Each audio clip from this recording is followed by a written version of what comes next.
મોસમમાં સિઝનમાં હોય એવી લીલીછમ લીલી તુવેરને લઈને ઘણી બધી અવનવી વાનગીઓ બનાવી શકાય. હેલો ફ્રેન્ડ્સ, હું જ્યોતિ ગજ્જર સુરતથી.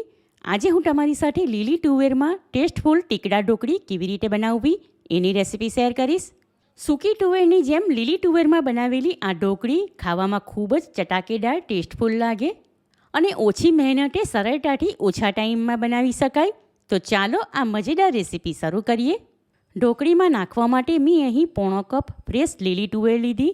એને એક વાસણમાં લઈને એકવાર પાણી વડે સારી રીતે ધોઈ લીધા બાદ ચાળણીમાં કાઢી લઈશું.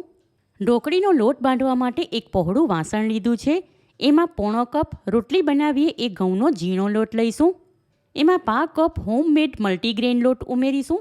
તમારે એના બદલે બેસન, ચોખાનો લોટ, જુવારનો લોટ કે બાજરીનો લોટ લેવો હોય તો લઈ શકાય. સાથે એમાં 1 ટેબલસ્પૂન ઝીણો રવો, ચપટી હિંગ, અડધી ટીસ્પૂન લાલ મરચું, 5 ટીસ્પૂન હળદર અને સ્વાદ પ્રમાણે 1/4 ટીસ્પૂન મીઠું નાખીશું. ત્યાર પછી લોટ અને મસાલા મિક્સ કરીને મોણ માટે એમાં 2 ટીસ્પૂન તેલ નાખીને મિક્સ કરીશું.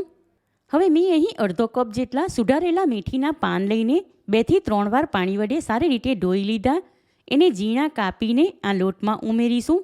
હમણાં પાણી ઉમેર્યા વગર કાપેલી મેથી સાથે લોટ સારી રીતે મિક્સ કરીશું. હવે લોટ બાંધવા માટે 1 કપ પાણી લીધું છે. એમાંથી થોડું થોડું એમાં નાખીને મિક્સ કરીશું. ભાખરી કે પરાઠા બનાવવા માટે જેવો મીડિયમ કઠણ લોટ બાંધીએ બિલકુલ એવો જ આ લોટ બાંધીને રેડી કરીશું.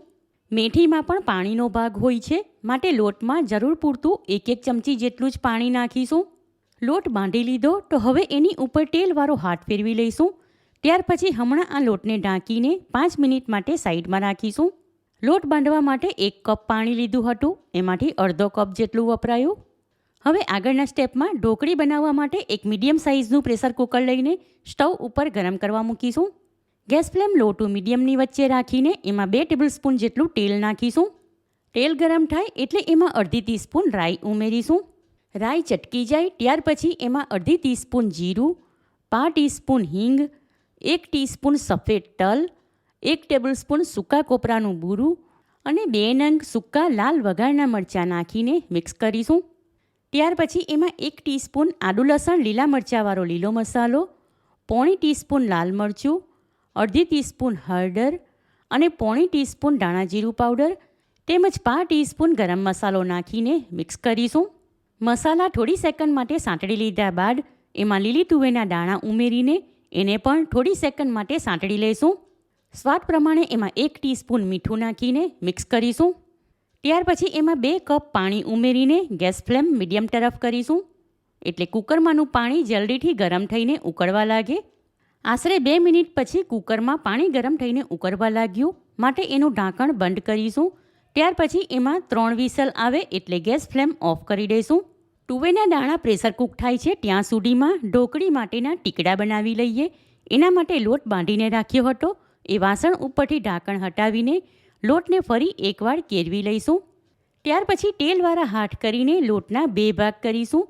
એમાંથી એક ભાગ હાથમાં લઈને એમાંથી આવી નાની ગોળી જેવા એક સરખા લુવા કરીશું. ત્યાર પછી એક લુવો હાથમાં લઈ ગોળ કરીને ચપટો કરીશું. એટલે ઢોકળી માટે આવા ટીકડા રેડી થશે. હવે બાકીના લોટના પણ આવા ટીકડા બનાવી લઈએ. બધા લોટના આવા એક સરખા ટીકડા બનાવી લીધા અને એ માટે માત્ર 12 થી 15 મિનિટનો ટાઈમ લાગ્યો. ઢોકળી માટે ટીકડા બનાવ્યા ત્યાં સુધીમાં તુવેરના દાણા પ્રેશર કૂક થઈ ગયા અને એ કુકર પણ ઠંડુ થઈ ગયું, માટે એનું ઢાંકણ ખોલીશું. તુવેરના દાણા સારી રીતે બફાઈ ગયા છે. હવે ફરી ગેસ ફ્લેમ ઓન કરીશું. જરૂર પ્રમાણે એમાં 1 કપ પાણી ઉમેરીશું. સાથે 1 ટીસ્પૂન લીંબુનો રસ અને 2 ટેબલસ્પૂન દેશી ગોળ નાખીને મિક્સ કરીશું. ગેસ ફ્લેમ મીડિયમ તરફ રાખીશું એટલે કુકરમાંનું પાણી જલ્દીથી ગરમ થઈને ઉકળવા લાગે અને એમાં ગોળ નાખ્યો છે એ પણ પીગળીને મિક્સ થઈ જાય. આશરે 2 મિનિટ પછી પાણી ગરમ થઈને ઉકળવા લાગ્યું, માટે હવે એમાં રેડી કરેલી ઢોકળીના ટીકડા ઉમેરીને મિક્સ કરીશું. પાણીમાં થોડી થોડી ઢોકળી ઉમેરીને ચમચો ફેરવતા રહીશું એટલે એકબીજા સાથે ચીપકી ન જાય. બધી ઢોકળી ઉમેરી દીધા બાદ એમાં ચમચા વડે સારી રીતે હલાવી લઈશું. હવે કુકર ઉપર ઢાંકણ લગાવીને એમાં થોડું પાણી નાખીશું. ત્યાર પછી ગેસ ફ્લેમ લો તરફ રાખીને ઢોકળી કૂક કરીશું. આશરે 6થી 7 મિનિટ થઈ ગઈ, માટે કુકર ઉપરથી ઢાંકણ હટાવીને એમાં ચમચા વડે હલાવી લઈશું. સાથે આ ટાઈમ પર ઢોકળી ચેક કરવા માટે ચમચામાં લઈને એમાં ચપ્પુ નાખીશું.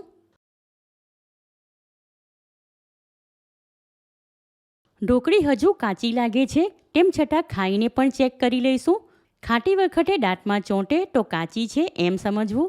ઢોકળી કાચી છે માટે ફરી ઢાંકીને થવા દઈશું. બીજી 5થી 6 મિનિટ માટે ઢોકળી થવા દીધી એટલે હવે કૂક થઈ ગઈ. તમે જોઈ શકો છો પહેલાં કરતાં એનો કલર પણ હવે બદલાઈ ગયો છે. હવે એમાં 2 ટેબલસ્પૂન જેટલી ઝીણી કાપેલી કોથમીર નાખીને મિક્સ કરીશું. હમણાં આ તુવેર ઢોકળીમાં તમને ઘણું બધું પાણી દેખાય છે, પણ ઢોકળીને સિજાવવા મૂકીશું એટલે આમાંનું અડધા ભાગનું પાણી એમાં ઓબ્ઝર્વ થઈ જશે. હવે ગેસ ફ્લેમ ઓફ કરી દઈશું અને હમણાં કુકર ઉપર ઢાંકણ લગાવીને આમને આમ 5 મિનિટ માટે સાઈડમાં રાખીશું. શિયાળામાં ખાવાની મજા પડી જાય એવું ગરમા ગરમ સુપર ટેસ્ટી લીલી તુવેરમાં ઢોકળીનું શાક રેડી છે. ઢોકળી ડીશમાં સર્વ કરીને એમાં ઉપરથી ઝીણી કાપેલી કોથમીર અને ચપટી મેથીયાનો મસાલો સ્પ્રિંકલ કરીશું. ઈચ્છા અનુસાર ઢોકળીમાં ઉપરથી દેશી ઘી કે કાચું તેલ નાખીને ખાઈ શકાય. મોઢામાં મૂકતાની સાથે જ સડસડાટ ઓગળી જાય એવી ઢોકળી દાંત વગરના પણ ખાઈ શકે એવી ઘણી સરસ પોચી અને ચટાકેદાર ટેસ્ટફુલ છે. બપોરના કે સાંજના ટાઈમ પર લીલી તુવેરમાં ઢોકળી અને સાથે ખાવા માટે ઘઉંના લોટના પરાઠા કે જીરા મીઠાવાળી ભાખરી બનાવવામાં આવે તો બીજી કોઈ આઈટમની જરૂર ન પડે. માટે ઓછી મહેનતે ઓછા ટાઈમમાં બનાવી શકાય એવી આ રેસીપી તમે ચોક્કસ ટ્રાય કરો. રેસીપી પસંદ આવી હોય તો વિડીયોને લાઇક કરીને વધારેમાં વધારે શેર કરો. ચેનલ પર નવા હોવ તો સબસ્ક્રાઇબ કરીને બાજુમાં બેલ આઇકન પર ક્લિક કરો એટલે આવનાર દરેક નવી રેસીપીનું નોટિફિકેશન તમને મળતું રહે. ફરી મળીશું એક નવી રેસીપી સાથે. ઈટ હેલ્ધી એન્ડ સ્ટે હેલ્ધી.